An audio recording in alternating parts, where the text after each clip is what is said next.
Salut tout le monde, ici Wes. Certains d'entre vous m'ont demandé de repasser des replays des meilleurs matchs que je faisais pendant mes streams sur Twitch. Donc aujourd'hui, je vais vous montrer un match très intense que j'ai eu sur War Selection.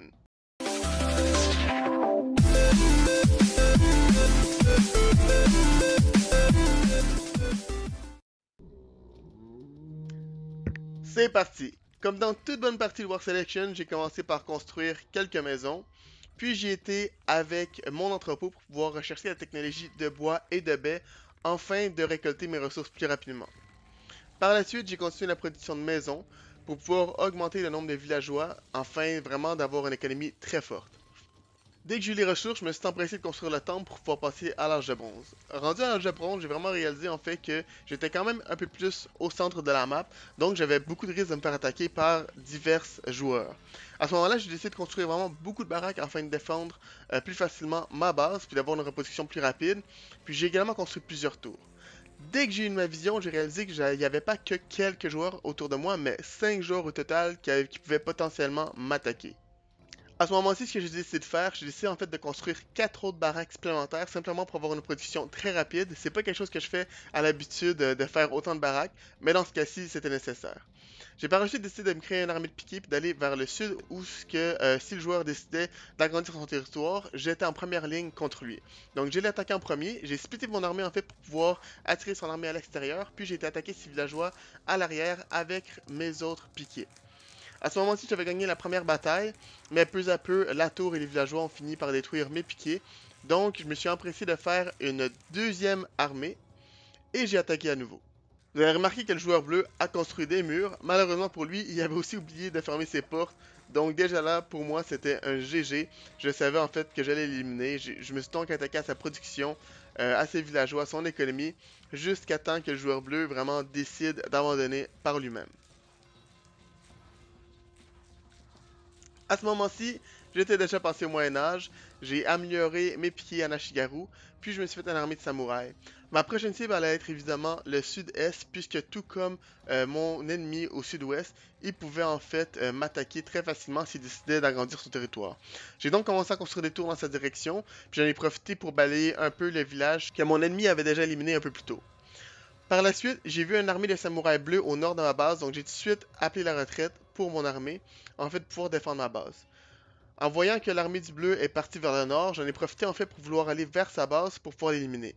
Cependant, quelques secondes après que l'armée de samouraïs ait disparu vers le nord, une armée de l'Europe de l'Ouest est descendue pour venir m'attaquer. Donc j'ai continué à faire des tours vers le sud-est, puis avec mon armée, j'ai fait demi-tour encore une fois pour pouvoir me défendre, mais vers l'est de ma base. À ce moment-ci, même si l'Europe en fait est venue m'attaquer puis a décidé en fait de tourner de bord pour pas se battre sous mes tours quand il a vu mon armée, j'ai continué à le pourchasser simplement parce que je savais que j'avais une bonne reproduction, donc je pouvais me permettre en fait d'attaquer même si je n'étais pas sous mes tours. Donc vraiment, vous allez voir une production de samouraïs et d'ashigaru constamment pour pouvoir éliminer toute l'armée de l'Europe de l'Ouest. Puis par la suite, dès que je vais avoir éliminé son armée, je vais aller passer à l'offensive pour essayer d'éliminer, puisque l'Europe a une reposition beaucoup plus lente que l'Asie.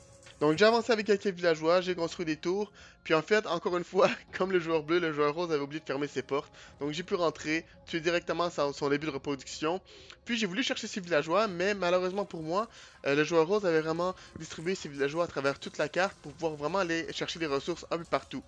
Donc ça, c'est très bien joué de sa part parce que ça m'a en fait empêché de lui faire des dommages économiques trop importants. J'ai seulement pu détruire quelques bâtiments. En même temps, au sud, mon ennemi du sud-est a décidé de m'attaquer avec une armée du médiéval tardif. Donc, j'ai dû battre en retraite. J'ai quand même laissé quelques anciens sièges au nord sur le rose pour essayer d'éliminer, mais sans succès. Maintenant que je me faisais attaquer par le sud, j'ai décidé de faire la retraite avec mon armée encore une fois. Par contre, le mauve qui était juste en haut à gauche de ma position a également décidé de m'attaquer en même temps. Donc en ce moment, je devais me défendre contre le sud, contre l'ouest et également anticiper une nouvelle reposition et une attaque du rose. Donc j'ai commencé avec l'armée du mauve. J'ai lancé une production de masse dans mes baraques pour pouvoir en fait lui faire peur. Ce qui a marché, ça l'a repoussé, il a essayé de battre en retraite parce que sous mes tours et avec ma production rapide, j'aurais venu à bout son armée. Puis je me suis directement dirigé vers le bleu pour éliminer l'armée du médiéval tardif que le bleu m'avait envoyé.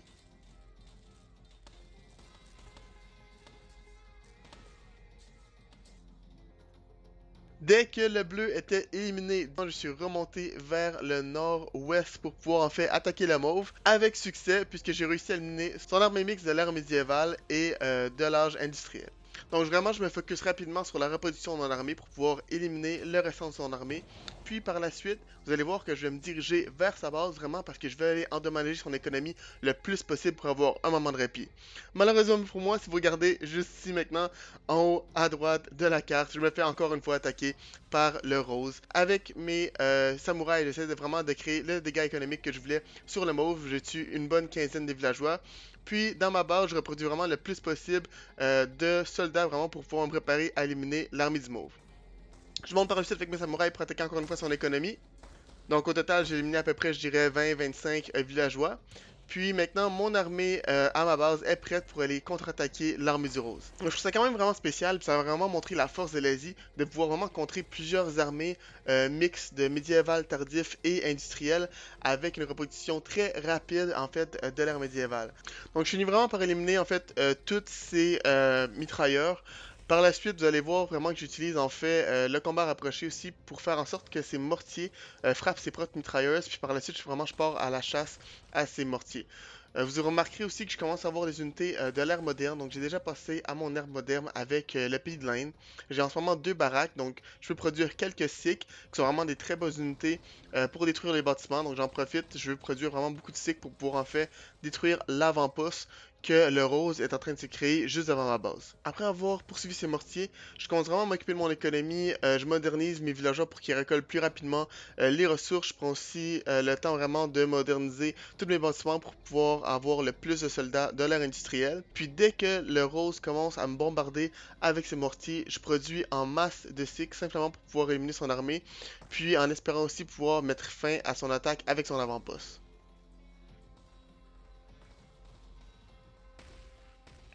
Donc j'ai réussi à progresser, avancer peu à peu.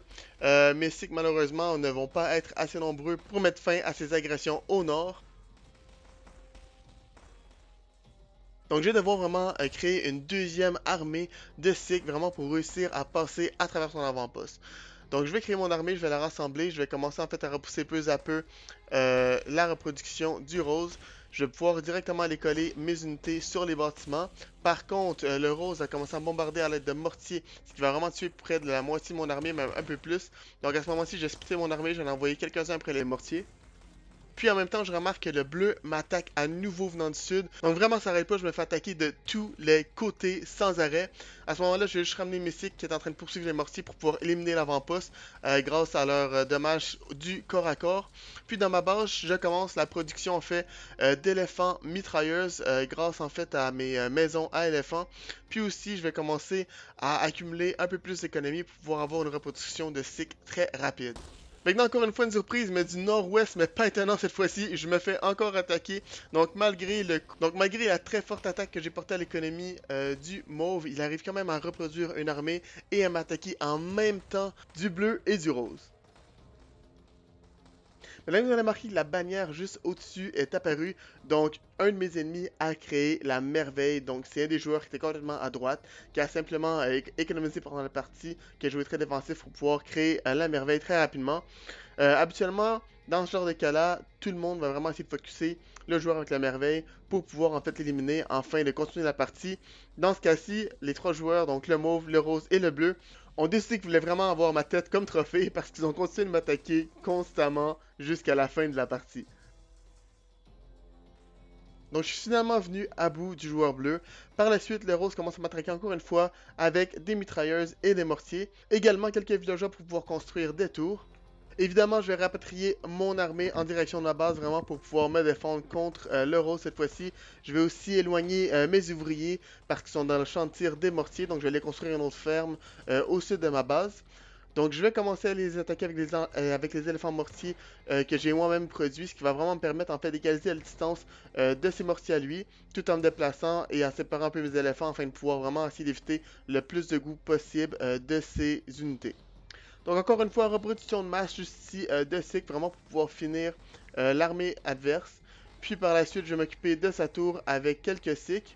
Le bleu, encore une fois, qui a une nouvelle armée qui m'attaque encore une fois par le sud. Le mauve qui a finalement décidé d'aller de l'avant aussi pour venir m'attaquer, mais cette fois-ci avec des tanks lourds. Donc ça commence vraiment à se corser entre les mortiers et les mitrailleuses à droite, les tanks lourds et les unités. Puis le bleu qui fait une percée vers mes maisons d'éléphants. J'essaie vraiment de défendre le plus possible avec mon armée au sud. J'accepte de perdre quelques baraques venant du mauve au nord. Malheureusement, à ce point-ci, je peux pas me permettre de séparer mes armées parce que chaque armée est assez puissante. Pour détruire mon armée, je la diviserais. Donc, je vais simplement reconstruire d'autres maisons d'éléphants et d'autres baraques au sud de ma base, encore une fois. Donc, vous pouvez voir qu'il y a déjà 4 autres maisons éléphants, puis les baraques vont venir éventuellement. Dès que l'armée du bleu est éliminée, je vais me diriger directement vers le nord pour essayer d'aller repousser le mauve. Le mauve qui a peur du mes mortier, donc commence à reculer peu à peu.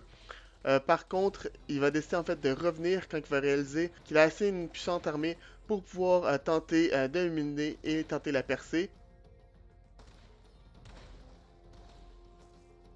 Heureusement pour moi, mais malheureusement pour lui, j'ai encore une très bonne économie, donc une très bonne production. À ce moment-ci, je vais réussir à me défendre peu à peu avec les éléphants mortiers en reproduisant en masse, incluant quelques éléphants avec mitrailleuses et quelques soldats sikhs provenant de mes nouvelles baraques. Donc à ce point-ci de la partie, c'est vraiment un bras de fer entre le mauve et moi qui vraiment essaye de gagner du territoire vers la base opposée. Évidemment, le bleu ne lâche pas prise non plus, donc il m'envoie vraiment quelques chars pour essayer de m'éliminer vers le sud. À ce moment-ci, j'ai assez une grande armée vers le nord pour pouvoir me défendre, donc j'ai le temps avec ma reproduction de tuer les chars blindés du bleu. La personne qui avait construit la merveille a été détruite par un autre joueur qui a elle-même construit une autre merveille. Donc cette fois-ci au nord-est de la map. Je continue ma percée vers le mauve. Donc cette fois-ci j'essaie vraiment de l'atteindre. Je vais vraiment essayer de créer des dommages économiques. Malheureusement pour moi, le bleu continue constamment de m'envoyer des nouveaux chars, des nouvelles artilleries. Dû principalement au fait que la dernière armée de chars était un peu plus imposante, j'ai battu en retraite du mauve pour pouvoir pouvoir me défendre. Ce qui était une erreur, j'aurais dû simplement renvoyer une reproduction sur le bleu, car ce mouvement va vraiment me coûter la partie. Ce mouvement va permettre en fait au mauve de regrouper son armée avec sa reproduction de tank. À ce point-ci de la partie, mon seul but était vraiment évidemment d'essayer de tenir jusqu'à la fin du compte à rebours pour ne pas donner la satisfaction à mes ennemis de réussir à m'éliminer, puisque j'avais défendu pour près de 40 minutes contre et l'armée du mauve, l'armée du bleu et l'armée du rose. Donc j'essaie vraiment de toutes mes forces de retenir le mauve avec tout ce que j'ai, toute la production. Malheureusement pour moi, le bleu renvoie encore une armée du sud, cette fois-ci beaucoup plus puissante. Puis je vais être éliminé de la partie 50 secondes avant la fin de la partie. Donc c'était vraiment un très gros match. J'ai adoré cette partie, c'était une partie qui était très intense. Donc sur ça, j'espère vraiment que vous avez aimé la vidéo. N'oubliez pas que vous pouvez me suivre sur Twitch dans la description. Sinon, vous avez aussi les Discord de la communauté francophone War Selection. Sur ce, si vous avez aimé, suivez-moi et je vous dis à la prochaine.